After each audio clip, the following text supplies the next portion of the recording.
মানুষের জীবনটা পাখির মতো। কেন বললাম জানেন? কারণ আজকে আমি আছি এইখানে, কালকে কোথায় থাকবো আমি জানি না। দেখেন, আমরা যারা বিদেশে থাকি, প্রবাসে পড়ে থাকি, প্রত্যেকটা মানুষ যখন তাদের দেশের কথাটা মনে পড়ে না, তাদের খুব কষ্ট লাগে। প্রত্যেকটা ব্যক্তির দেখবেন, শত হলেও তো নিজের জন্মভূমি, যেটার প্রতি প্রত্যেকটা মানুষের ভালোবাসা আছে এবং ভালোবাসা থাকবে, এটাই স্বাভাবিক। কিন্তু প্রত্যেকটা প্রবাসী যারা আপনার বিদেশে থাকতেছে, যারা দেখা যায় দেশের বাহিরে থাকে, প্রত্যেকটা মানুষের কাছে যখন নিজের দেশের কথাটা মানে তার মনের ভিতরে পড়ে যে আমারও তো একটা দেশ আছে, বাংলাদেশ, তখন তার কাছে খুব খারাপ লাগে। কেন খারাপ লাগে?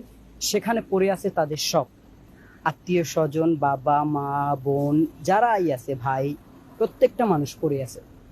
যারা বাংলাদেশে এখন আছে তারা মনে করে যে বিদেশ আসলে না যেন কত শান্তি।